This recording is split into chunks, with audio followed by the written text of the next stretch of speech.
नमस्कार मित्रांनो,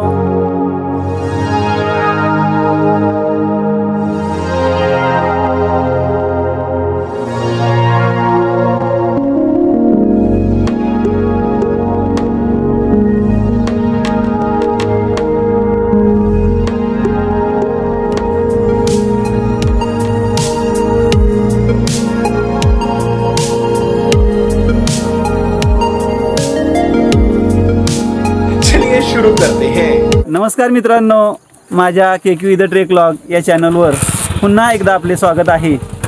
आज रक्षाबंधन आणि या रक्षाबंधन निमित्त सर्व बंधू आणि भगिनींना माझ्यातर्फे हार्दिक शुभेच्छा। आज आपण पुन्हा जरंडेश्वरच्या पायथ्याला आलेलो आहोत। माझ्यासोबत माझा विद्यार्थी नंदकुमार कदम आहे आणि तो आज या ठिकाणी मला भेटला। आता आपण जरंडेश्वरच्या पायथ्याला आलेलो आहे आणि मला आता जरंडेश्वर ज्येष्ठ नागरिक संघाचे कमलाकर फाळके हे भेटले।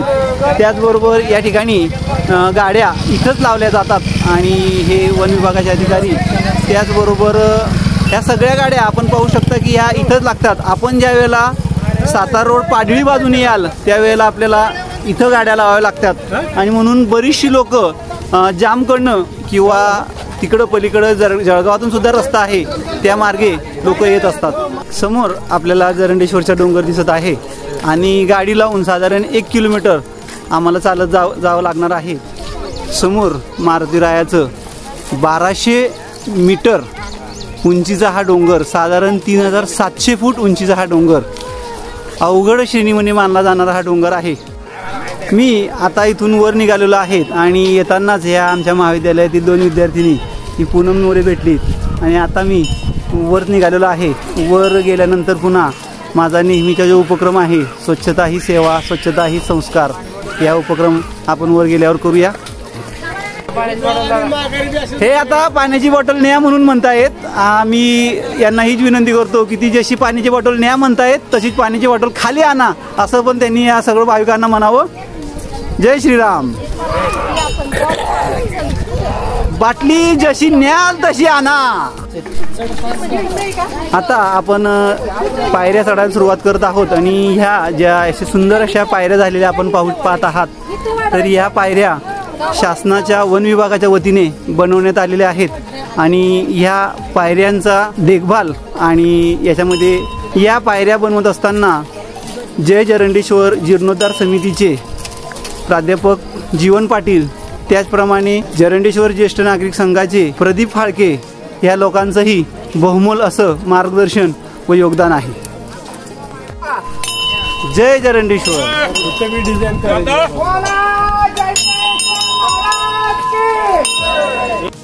आता खऱ्या अर्थाने सुरुवात झालेली आहे आणि इथून साधारण 1200 पायऱ्या, 3700 फूट उंचीचा हा डोंगर आहे।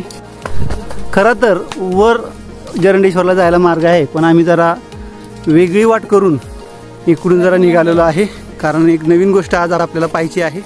आम्ही आता वेगळी वाट करून या मार्गाला आलेलो आहे। या मार्गाला आपण प्रदक्षिणा मार्ग असं म्हणू शकतात। हा जो मारुतीरायाचा जरंडेश्वरचा डोंगर आहे याला संपूर्ण प्रदक्षिणा मार्ग साधारण 7.5 ते 8 किलोमीटरचा हा प्रदक्षिणा मार्ग तयार होत आहे वन विभागाच्या साह्याने। त्याचबरोबर मी मगाशी सांगितलेले प्रदीप फाळके, त्याचबरोबर प्राध्यापक जीवन पाटील आणि त्यांचे सर्व इंजिनियर मित्र यांच्या संयोगाने हे सगळं काम चाललेलं आहे। आणि इथं जवळ आल्यानंतर थोडंसं म्हणजे साधारण 1 किलोमीटर 1-1.5 किलोमीटर आम्ही आलो तर हे टावर एक तयार केला गेला आहे आणि हा टावर पक्षी टेहाणीसाठीचा हा टावर आहे। आपण आता तिकडे जाऊया।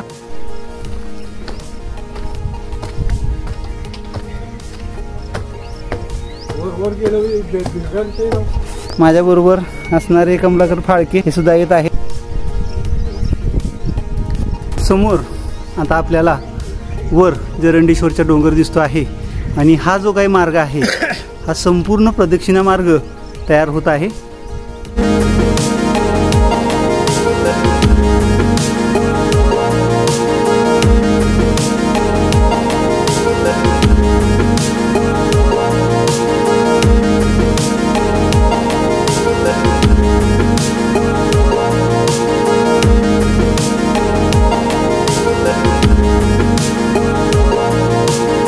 प्रदक्षिणे मार्गावरून आम्ही आता माघारी आमच्या मार्गाला निघालेलो आहोत। तर आता आम्ही परत इथं मूळ रस्त्यावर आलेलो आहोत आणि हे आमचे कमलाकर फाळके दादा यांना मी आता नमस्कार करतो आणि पुन्हा माझ्या वरच्या मार्गाला मार्गस्थ होतो. आपल्या जरंडेश्वरच्या व्हिडिओचा विषय स्वच्छता आहे आणि याच्या अनुषंगाने आपण इथं पाहू शकता वन विभागाने इथं सुका कचरा आणि ओला कचऱ्यासाठी इथं ही 2 डस्टबिन लावलेले आहेत. अशी डस्टबिन संपूर्ण रस्त्यावर आपल्याला पाहायला मिळतील. तर भाविकांनी आपला जो काय कचरा आहे प्लास्टिक कचरा तो यात टाकावा हीच विनंती. मार्गात आपल्याला अशी वेगवेगळी दुकानं मिळतात. तिथं पाण्याच्या प्लास्टिकच्या बाटल्या ह्या विकायला ठेवलेल्या असतात. आपण त्या घ्याव्यात निश्चितपणाने, पण ते मगाशी सांगितल्याप्रमाणे कचऱ्याच्या डब्यात टाकावे.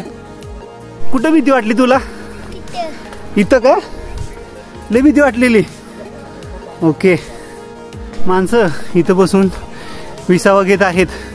परंतु तुम्हालाही विनंती आहे, तुम्ही आणलेली ही पाण्याची बाटली या माणसाने जशी इथं टाकली तशी टाकू नका. इथं मागच कचऱ्याचा डबा आहे, त्याच्यात टाका. ओके, ती बी टाकू. ओके, ती बी बोटाला मी टाकू. धन्यवाद. चला जाऊया. जय श्रीराम. एकदा इकडे बघून हे बघा, हा लहान मुलगा दमला आहे आणि माणसं बऱ्यापैकी इथं दमतात, कारण 1200 पायऱ्या 80 अंश कोणामध्ये चढायचे आहेत.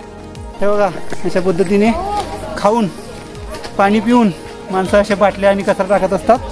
इथं पण आपल्याला पसरा दिसणार आहे आणि आज श्रावणानिमित्त भरपूर अशी गर्दी झालेली आहे. लोक थकून दमून बसतात. ते बघा, ते दादा पाणी पितोय. बाटली खाली नेईल का टाकेल का गॅरंटी मला देता येत नाही. अरे कहना क्या चाहते हो? आता आपण साधारण 1000 पायऱ्या सोडून तळ्यापाशी आलेलो आहोत आणि ही फुलं बघा, अतिशय सुंदर अशी फुलं आणि हे प्राचीन तळं आपल्याला पाहायला मिळत आहे. आणि इथं ही दुकानं लागलेली आहेत. यातून निर्माण होणारा कचरा हा इथं परत आपण बघू शकतो, सौंदर्यामध्ये भर घालते. आणि हे आमची विद्यार्थिनी अन्वी फाळके वर येणार ना? खाली चालली. Okay, very good. हा शेवटचा टर्न आलंय आता वर. जय श्रीराम. हे आणखीन आमचे एक विद्यार्थी आम्हाला भेटलेले आहेत. हा इथं जरंडेश्वरचा सेल्फी पॉइंट आहे आणि आपण आता जरंडेश्वरच्या द्वारापाशी आलेलो आहेत. आणि आल्याच आपल्याला प्लास्टिक देवतेचं दर्शन होत असते. आणि ही प्लास्टिक देवता ही आमच्या सर्व मनुष्य देवतांनी टाकलेली देवता आहे. आणि हे आपण आता जरंडेश्वरचं दर्शन घेऊया. आता आपण इथं वर आलेलो आहोत आणि इथं आपल्याला खूप दुकानं लागलेली पाहायला मिळत आहेत. इथं प्लास्टिकच्या बाटली 30 रुपये ना? 30 रुपयाला एक प्लास्टिकची बाटली. आणि ती बाटली पुन्हा ही भंगारात गेलेली आहे. आणि आपल्याला संपूर्ण या परिसरामध्ये कचरा झालेला दिसत असणार आहे.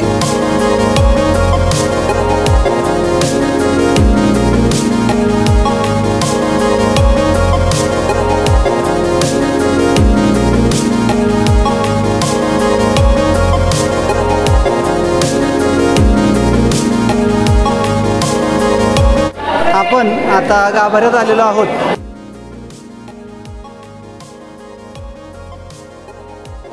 इथं आपण आता लाईनीत थांबलेलो आहोत आणि विद्यार्थी लाईनीचं काम करत आहेत. ही भाविक इथं लाईन लावून दर्शन घेण्यासाठी थांबलेले आहेत. आपल्याला दर्शन होत आहे. आणि आता आपण मगाशी प्लास्टिक देवाचं दर्शन घेतलं, त्याचबरोबर या हनुमानाचं दर्शन घेतलं, मारुतीरायाचं दर्शन घेतलं. आणि आता माझा जो नेहमीचा उपक्रम आहे प्लास्टिक मुक्त जरंडेश्वर, आणि त्यासाठी हे दादा यांचं इथं दुकान आहे. त्यांनी या बाटल्या गोळा करून ठेवलेल्या आहेत. त्यांना आम्ही मागच्या वेळेला सांगितलं होतं. त्याचबरोबर माझे काही विद्यार्थी या ठिकाणी मला भेटलेत, तेही इथं प्लास्टिक गोळा करून आणून देत आहेत. आता इथून पुढे मी संध्याकाळपर्यंत इथं प्लास्टिक गोळा करणार आहे, तसंच लोकांना स्वच्छतेचा संदेश देण्याचा प्रयत्न करणार आहेत. बघूया किती लोक आपला ऐकतात ते. हे बघा, बरीचशी लोक या ठिकाणी माझं ऐकून आता स्वच्छता करायला लागली आहेत. म्हणजेच काय तर लोकांना संदेश दिला पाहिजे. न जाणतेपणाने माणसं अशा पद्धतीचं कचरा इथं करत असतात, पण जर त्यांना जर समजून सांगितलं तर हीच हनुमान भक्त आपल्याला मदत करतात. जय श्रीराम, जय हनुमान.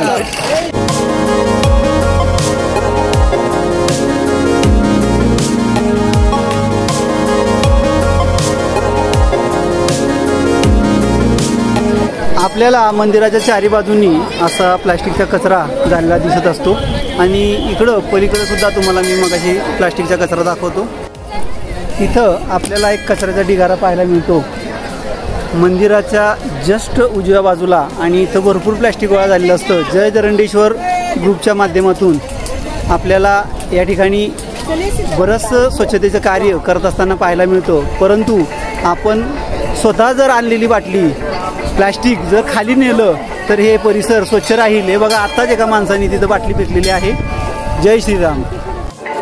या विद्यार्थ्यांना आम्ही मगाशी समजून सांगितलं आणि या विद्यार्थ्यांनी बघा एक पोतं भरून आणलेलं आहे, त्याच्यात टाका.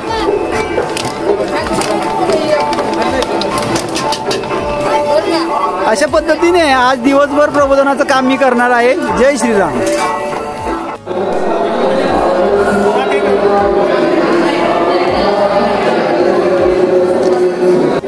मी नेहमीप्रमाणे इथं स्वच्छतेसाठी आलेलो होतो आणि त्यासाठी इथले मठाधिपती शंकर महाराज, त्याचबरोबर या ट्रस्टची चेअरमन आणि हे डॉक्टर मंडळी यांनी माझा इथं नारळ देऊन सत्कार केला. त्याबद्दल मी यांचे खूप खूप धन्यवाद मानतो.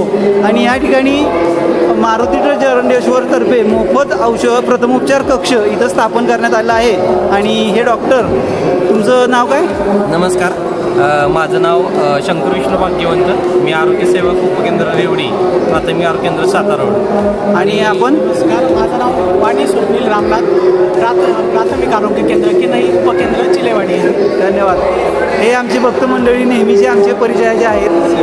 इथं डस्टबिनमध्ये गोळा झालेला कचरा, त्याचबरोबर संपूर्ण परिसरातून कचरा मी आता गोळा करत आहे. जरंडेश्वर इथं काही भक्त भाविक या ठिकाणी बाटल्या माझ्याबरोबर गोळा करत आहेत.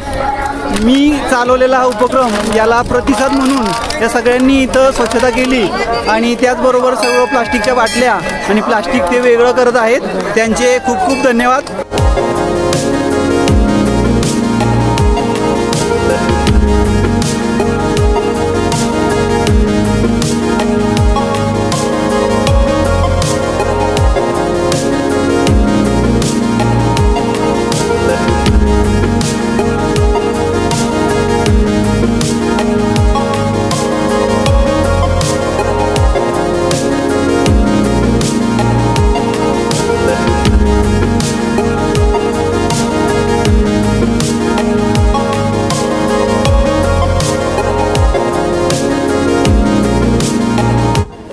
जरंडेश्वर येथे आज मी स्वच्छता केली आणि त्याचबरोबर माझ्याबरोबर ही सर्व भाविक भक्त, जरंडेश्वरची सेवा करणारी ही सगळी मंडळी, पंचक्रोशीतली ही सगळी मंडळी यांनी आज इथं संपूर्ण परिसरात झाडू फेरी काढली गेलं. त्याबद्दल मी सर्व या जरंडेश्वर मारुतीराय भक्तांचं तो धन्यवाद मानतो. जय श्रीराम. समोर मारुतीरायाचं मंदिर आहे आणि त्याला लागूनच ही गोशाळा आहे. आणि या गोशाळेमध्ये मी आज साधारण 1 वाजल्यापासून ते आता 5:30 पावणे 6 होत आहेत, एवढ्या वेळेमध्ये एवढा प्लास्टिक गोळा केलेला आहे. आणि याच्यामध्ये आपण पाहू शकता ह्या बाटल्या आणि हे फक्त प्लॅस्टिक आहे. याच्यामध्ये साधारण 2-3 हजार अशा पद्धतीचे प्लॅस्टिकचे तुकडे याच्यात असतील. ह्या बाटल्या आपण पाहू शकता, एवढ्या बाटल्या आज 12-12:30 पासून ते आत्तापर्यंत मी इथं गोळा केलेल्या आहेत. आणि याच्यातून आपल्याला एक गोष्ट लक्षात येण्यासारखी आहे की मारुतीला येणारी ही लोकं आहेत, ते जे पाणी पितात, बाटल्या टाकतात, त्यासाठी आणखीन इथं योग्य पद्धतीच्या नियोजनाची आवश्यकता आहे. आणि आपणही या स्वच्छतेच्या कामामध्ये सहभागी व्हा. प्रत्येकाने एक बाटली जरी इथून नेली, आपण आणलेली बाटली स्वतः नेली, तर इथं प्लास्टिक कचरा राहणार नाही आणि अशा प्रकारे स्वच्छता करण्याची आवश्यकता भासणार नाही. धन्यवाद. जय हिंद, जय महाराष्ट्र, जय जरंडेश्वर, जय श्रीराम. आणि हो, हा जो मी कचरा गोळा केलेला आहे 1 2 3 4 5 6 7 8 9 10 11 12 पोती, त्याच्यामध्ये मोठे आणि छोटे असे सगळे पोते आहेत. तर हा कचरा मी इथं जरी ठेवत असलो तरी हा कचरा मंगळवारी जय जरंडेश्वर जीर्णोद्धार समिती, त्याचबरोबर जरंडेश्वर ज्येष्ठ नागरिक संघ यांच्या वतीने दर मंगळवारी शनिवार नंतर एक शाळा इथं स्वच्छता करायला येत असते. आणि त्या शाळेतील मुलं हा संपूर्ण कचरा खाली घेऊन जाणार, यातलं एक पोतं मी घेऊन जाईल माझ्या कुवतीप्रमाणे. तर अशा प्रकारे मी आता ज्या वेळेला खाली आलो त्यावेळेला मला जय जरंडेश्वर जीर्णोद्धार समितीचे प्रदीपराव फाळके हे भेटलेले आहेत आणि त्यांच्याशी मी बोलून मला फार आनंद वाटला. आज जी मी काय 12 पोती गोळा केली ती मी त्यांना सांगितलं आणि मंगळवारी येणारी शाळा पुन्हा ती पोती खाली आणेल असं त्यांनी मला अभिवचन दिलं. तर धन्यवाद. आणि मी यांचं मगाशी व्हिडिओमध्ये मी जे उल्लेख केला, ह्याच लोकांनी ही जे पायऱ्या वगैरे आहेत आपण जे पाठीमागं बघतोय त्यासाठी भरपूर असे प्रयत्न केलेले आहे. त्यांचं बहुमोल असं मार्गदर्शन आहे. एवढं या ठिकाणी बोलतो आणि माझ्या व्हिडिओला पूर्णविराम देतो. व्हिडिओ आवडला असेल तर लाईक करा, शेअर करा आणि सबस्क्राईब करा. धन्यवाद. जय श्रीराम.